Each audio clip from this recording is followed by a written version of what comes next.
What's up, everybody? Welcome back to my channel, Amelia Talks. Let's talk about it.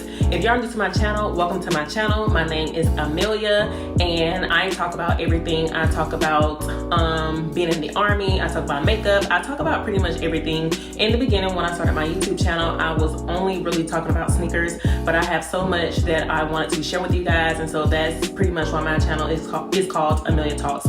So if you are new, welcome to my channel, and if you are a returning subscriber, thank you so much. Thank you for coming back and rocking with me thus far. So today I will be talking about the top 3 things that you guys need to know in regards to getting ready to go to WOCS. I am excited, but I am overwhelmed at the same time. But if you have been following me, you guys already know that I got selected for being a warrant back in October of 2021. And here we are almost a year later, and I'm getting ready to leave for WOCS in the next few days. And this is some of the things that I feel that has been or have been the most challenging for me. I guess it just depends on who you are. If you're single, if you're married, if you have kids, if you don't have kids, if you're a single parent, all of that. So all of that comes into place when you are preparing for going to warrant officer candidate school. So I would like to touch bases on the top 3 things that I feel like everyone should be prepared for when they get ready to go. Granted, you might go through the selection board and your WOCS date might be a month out, or it might be 7 months, 6 months, a year out. For me, my WOCS date was almost 12 months, exactly a year. I got selected in October, and I leave here in a few days, and it's August, almost the end of August. And so I have really had time to prepare, which I thought I was able to, because my WOCS date was so far out. But that is not true. That is not real, or it's not realistic, because you kind of lose focus and you start kind of like putting everything in regards to WOCS on the back burner, because you still have to show up and go to work every day. So these are the top 3 things that I feel most important things that you will succeed in if you go ahead and you start planning, regardless of how far out your date is.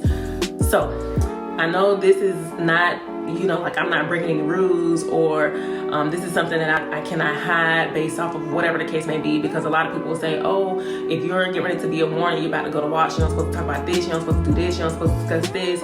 But listen, a lot of this stuff, you can Google it and it will come up, okay? So I'm being kind of precautious, but I'm still letting you guys know a little bit. So the first thing you need to do, the top thing you need to do, is start learning the warrant definition, right? The warrant definition is, or you start off by saying the definition of a warrant officer. A warrant officer is a technical expertise, combat leader, trainer, and advisor through progressive,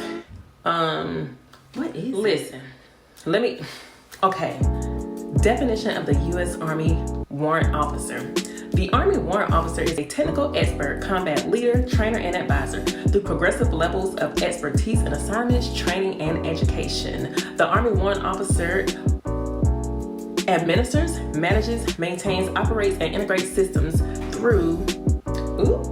integrates Army systems and equipment across unified land operations. Listen, learn the warrant definition. Learn the definition of a warrant officer, because listen, I'm telling you, it's just like learning the NCO creed, the Soldier's Creed, the Army song, all of that stuff. So learn it, study it, practice it, whatever you need to do, because when you get there, you gonna need to know it. They're going to expect, like your TAC officers will expect or know that you should already know this, okay? But that's the first thing I will say. The first top thing that you need to do is learn just learn the definition of a U.S. Army warrant officer, okay? And I know y'all are probably looking like, you telling us to know it, but you barely know it, and you're about to leave. That's why I'm telling y'all to learn it, because I thought I had all of this time in the world to learn and prepare for WOCS, but I don't. That's why I'm giving y'all, you know what I'm saying? So yes, when I am reading it to myself, I know it, but being that I am on camera, it's kind of hard to remember or think about stuff. Kind of like when you're learning the Soldier's Creed or the NCO Creed, y'all will look yourself in the mirror and be staring in the doggone mirror looking like, so what's the next word? What's the next? Especially when somebody tells you to repeat it in front of them, you looking like, I know it, but then you just dead silent. When they tell me to repeat it and I don't know it in regards to saying it out loud, in my head, I'm gonna be saying it, but out loud the words ain't gonna come out. So I'm gonna just go ahead and get in the front leg rest and just be like, I'm gonna just do some push-ups, or I'm gonna just have to lose some demerits because I know it, but I don't know it. So that's why I'm telling y'all, learn it, okay?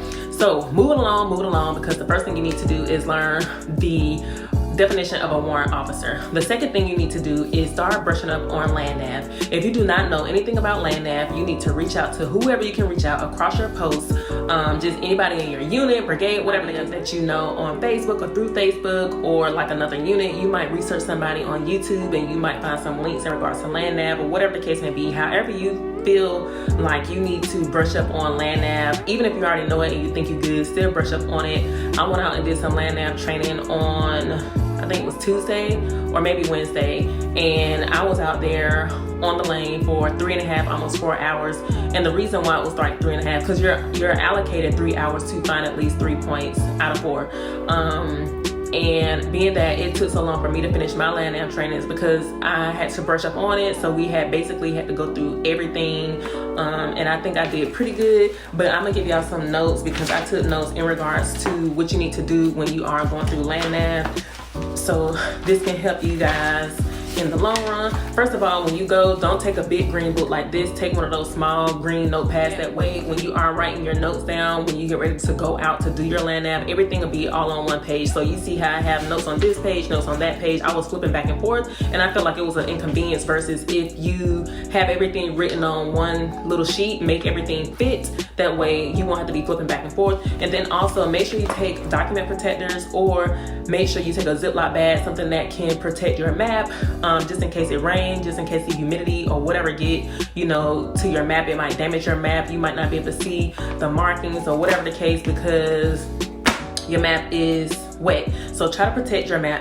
at all costs, okay? But let me go over some notes in regards to land nav, just in case you don't know, or just in case you can't find anybody. Like, I'm not a land nav expert, and so don't ask me no questions about land nav. You can ask me and I will try to get the answers for you, but I had to go to somebody to teach me and go over certain things with me in regards to land nav because it has been so long, I forgot. When I was in SFAB, you use like compasses and protractors and everything to do land nav. We used our little fancy devices, and that's the difference between being in a soft unit and being in a conventional unit. When you're in a conventional unit, y'all gonna go do land nav, and maybe y'all, because like I said, when I was in SFAB, we had these fancy devices, but before then, I can't even recall the last time I did land nav in a conventional unit. I'm pretty sure my unit had land nav training or like leaders time training where we had to do land nav, but being that I was a 92 Yankee and I only really concerned myself or cared about the property book and doing things for my commander, I probably missed out on a lot of training, which land nav probably was one, and I just didn't do it. So I hadn't done land nav in like centuries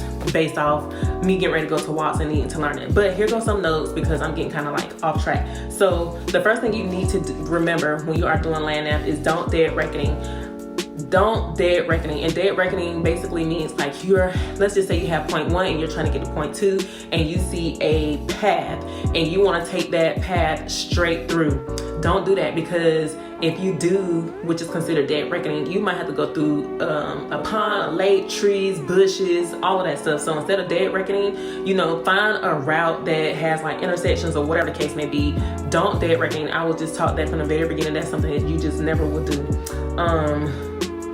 Another thing you should do when you are doing land nav is go back to the starting point if you are in doubt. So if you feel like you are lost, or if you feel like you don't know how to, navigate your way to that second point or to the next point, always go back to your starting point, which is your SP point. So go back to the starting point when in doubt, okay? Another thing is you have to get at least 3 out of 4 points in order to be able to pass the land nav. Another thing is make sure that when you do start land nav, you start at the starting point. Don't just start walking from somewhere, where you did your pace count at or whatever the case may be. Always start at your SP point. Another tip on land nav is making sure that you read your map from right and up. Not from right and up, but yeah, go to the right and then up when you are reading your grid coordinates. Right and up, not left and up, not left and down, but right and up when you are reading your map. And then make sure you route plan first. Meaning after you get all of your points and you have all your points written down and you have all your points on the map, try to plan your route. Route plan first. So let's just say you have 4 different points and you're starting at the starting point and you want to go in order, like point 1, 2, 3, and 4. if you have a better chance of going from point 4 to 2 to 1 and then 3, do that, because it might save you some time. It might be, the quickest way versus you trying to go in order from 1, 2, 3, and 4, because you might lose time. You might not find some of the points because you didn't route plan. So always try to make sure you route plan first before you step off with trying to find your points. And last but not least, when you are walking with your map, keep the map in the direction that it needs to be facing. Basically, don't turn your map when you turn your body. So if your map is facing this way, then when you turn, like let's just say I'm turning my body, your map still needs to stay this way.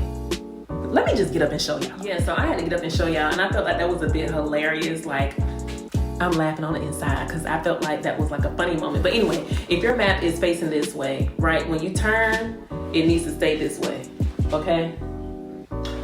Don't turn your map like this because you feel like you need to turn your body. Keep your map this way and turn. I noticed that when I was trying to go to a point, I would look at the map like this. I would be holding it like this, and then I would turn my body, or I would turn and then start turning the map because I'm trying to look at the actual point. So just make sure that when you are turning to go to your next point, not turning, but just make sure that when you're trying to go to your next point and you need to turn to go this way, or you need to turn to go this way, just make sure that the map stays in the same direction. I hope that makes sense. And if it doesn't, when you go out to do land nav training, or if you have somebody, out there with you, they're going to tell you like, hey, make sure you keep your map. But if you are doing land nav training, the person that is conducting the training with you will tell you to make sure that you're keeping your map in the same direction. All right. So moving on to the last thing, because I feel like I've already made this video a little long-winded. The third thing you need to do is make sure that you have everything on your packing list. Go ahead and try to start getting it now, because if you wait to the last minute, again, like I did, I feel like I waited for the last minute to do a lot of stuff, it will cost you more money. So just try to plan. And the packing list is also available if you just Google it, Google warrant officer packing list, and you'll see everything that's on the packing list. I'm also going to do a video based off of the packing list and how much money I spent, because I spent a lot of money, and I'm trying to help you guys, and I'm trying to help you guys save just like I should have been saving, or pre-planned or planned for WOCS in advance. Because again, depending on what date that you are selected and getting your WOCS date and your WOBIT date, you're going to have different things. It's just like when we go to BLC, AOC, and SLC, there's a packing list. We have to have certain things on that packing list. So for example, if you are in a JSOC unit, SFAB, or if you are like in a soft unit or whatever the case may be, and the entire time you have been wearing civilian clothes, or you really haven't been doing PT with your unit, you kind of been like going to the gym and doing, like PT and stuff on your own, just go ahead and prepare for what will be on the packing list. It's pretty simple for males and females. Of course, we all know we need a duffel bag. We might have to take our rucksack. We might also have to pack like an assault bag. Of course, PT shoes, boots, and stuff like that. So if you know you need a new pair of boots, if you know you need a new pair of sneakers because your running shoes are busted and they got holes in them, then go ahead and start preparing for what may be on that packing list, because you will need it. There's no options. Of course, there are certain things on the packing list that says optional, but you don't want to take that chance, and you might need it, and you might have to ask about it. But they're like, hey, can I use this? Can I borrow this? It's not like embarrassing, but you just want to be and come prepared to have your own stuff, and you want nobody looking at you crazy like, how come I got this but you ain't got this?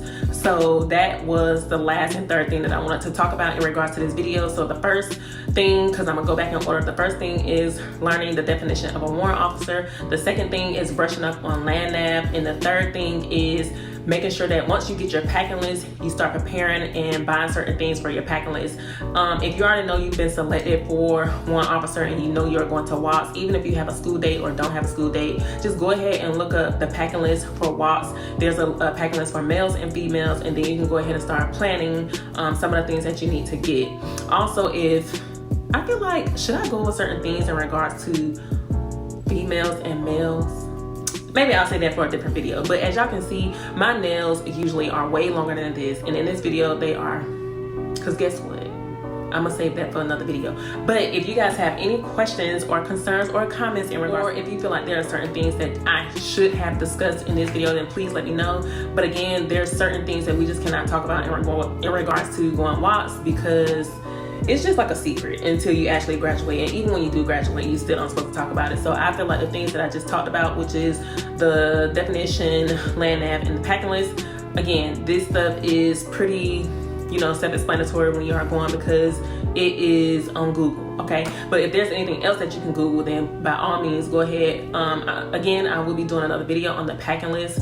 That way you guys can get a general idea of what to pack when y'all get ready to go, so y'all won't be spending all this extra unnecessary money when it comes to y'all going to WOCS. So make sure you subscribe to my channel. Make sure you give this video a like, and make sure you leave any comments or questions in the description box below. Until next time, this is Amelia Talks. Let's talk about it. Peace.